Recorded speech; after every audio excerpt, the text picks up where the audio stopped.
Sinaloa Cartel, international crime organization that is among the most powerful drug trafficking syndicates in the world.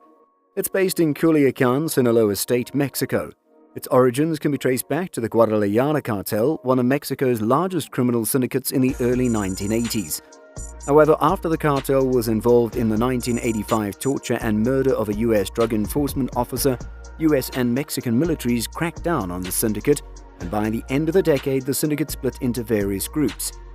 Sinaloa has long been involved in the illicit drug industry, being a producer of marijuana and poppy, and home to numerous drug traffickers including Hector Luis Palma Salazar and Joaquin Guzman Loera, or El Chapo, meaning short.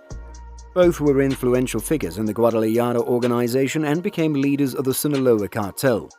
At that time, the power of the Colombian cartels was waning. Part of the reason was the death of various drug lords, notably Pablo Escobar, who died in 1993, and the U.S. crackdown on drug trafficking in the Caribbean. As Mexico gained popularity as a drug route, its criminal syndicates, particularly the Sinaloa cartel, which profited from Guzman's innovative smuggling methods and heavy use of bribes through tunnels, grew in power. Despite being arrested in 1993 and sentenced to more than 20 years in prison, he remained a key figure in the cartel and, according to various reports, took full control of the organization in 1995. Guzman escaped from prison in 2001, possibly fearing extradition to the United States. When the Mexican government stepped up its efforts to arrest suspected drug lords, he escaped arrest while other cartel leaders were imprisoned, weakening the organization and spawning splinter groups. In the ensuing turf war, an unprecedented wave of violence swept across Mexico. Having acquired territory from both the Tijuana and Juarez cartels, Sinaloa cemented its position as one of the most powerful drug syndicates in the world. By the early 21st century, the cartels were especially dominant in the United States, although he was active in over 50 countries. The state of Sinaloa is reportedly responsible for most of the illegal drugs smuggled from Mexico to its northern neighbors, particularly marijuana, cocaine, heroin, and methamphetamine.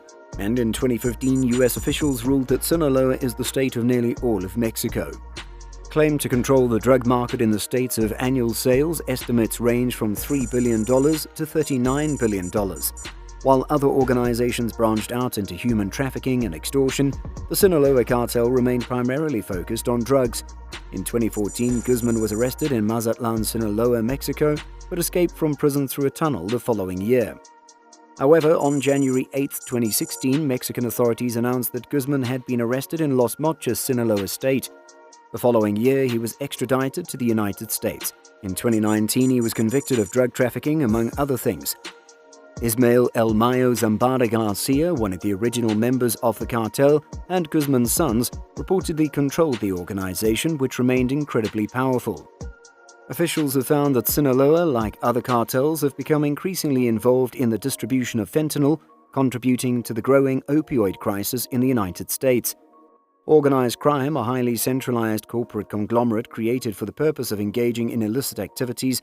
Such organizations commit crimes such as cargo theft, fraud, robbery, kidnapping for ransom, and demands for protection money. The main sources of income for these criminal syndicates are the provision of illegal but still in-demand goods and services, such as drugs, prostitution, loan sharks, and gambling. Historically, Europe and Asia have had international associations of smugglers, jewel thieves, and drug dealers, and Sicily and Japan have had centuries-old criminal gangs, but organized criminal activity has been particularly prevalent since the 20th century. It flourished in the United States in the 19th century, sometimes with organized crime. It has gained a better reputation compared to the cartels. A large increase in crime in the United States during Prohibition from 1920 to 1933 led to the creation of a national organization. After the 18th Amendment was repealed and smuggling, the practice of making, selling, or transporting liquor illegally, was abolished, criminal overlords turned to other activities and became more organized. The usual structure was hierarchical, with various families or syndicates in charge of operations in many of the major cities. Every family head had a boss who had life and death power over its members. In addition to illegal activities, mainly gambling and drug trafficking, which are the main sources of income for the syndicate, money-lending companies, or juice rackets in underworld parlance, charge exorbitant fees. They may also engage in nominally legitimate businesses such as rushing defaulting debtors through threats or violence. They also engage in labor coercion, including controlling union leadership so that union dues and other financial resources can be used for illegal business.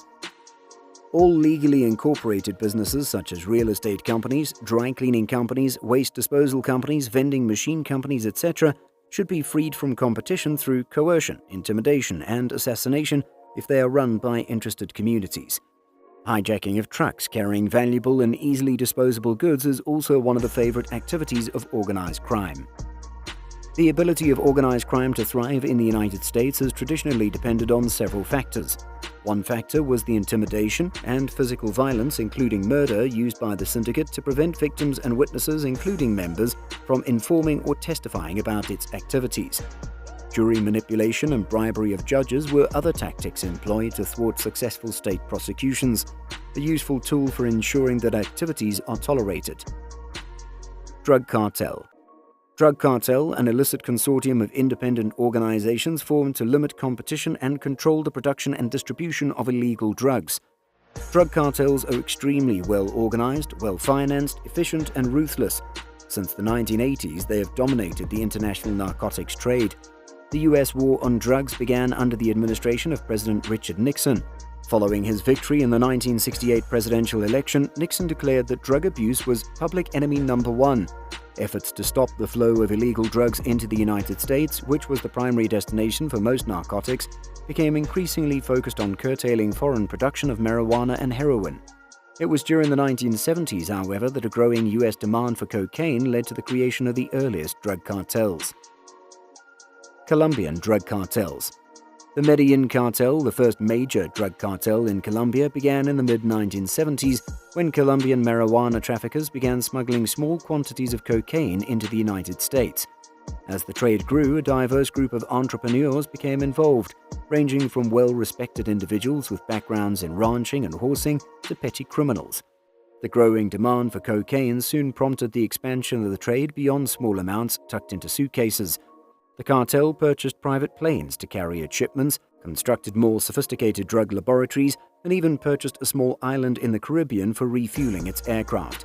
Violence, lapses in organization, and competition from the emergent Cali cartel, centered in Cali, Colombia, fractured the Medellin cartel in the late 1980s and early 90s.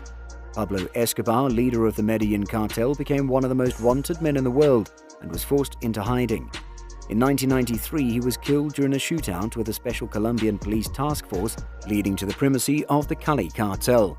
The Cali cartel had a more subtle style and sophisticated approach than the Medellin cartel.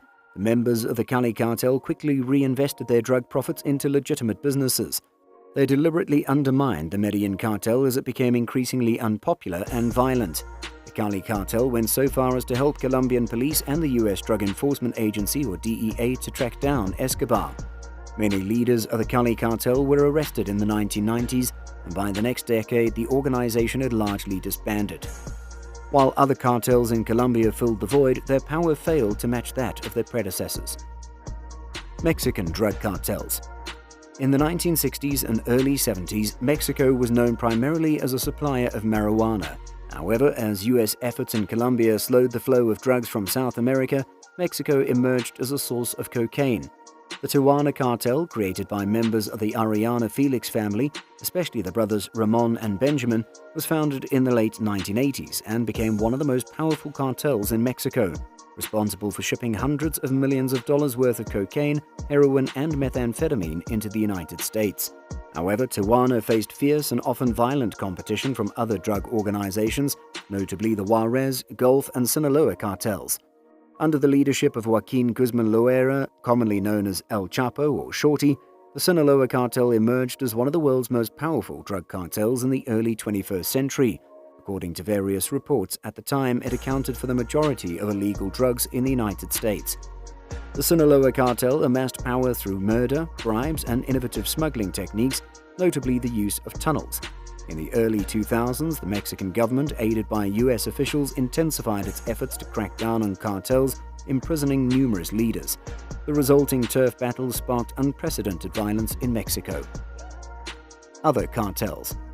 Organized crime groups in Asia, Africa, Italy, and the former Soviet Union have also been linked to the sale and production of illegal narcotics. Israeli, Russian, and West European drug traffickers are primarily responsible for the sale and distribution of ecstasy. Criminal groups in Southeast and Southwestern Asia use New York City as a hub to move heroin into the United States. The sale and distribution of marijuana from Southeast Asia is generally limited to the West Coast, but marijuana also enters the United States from Canada.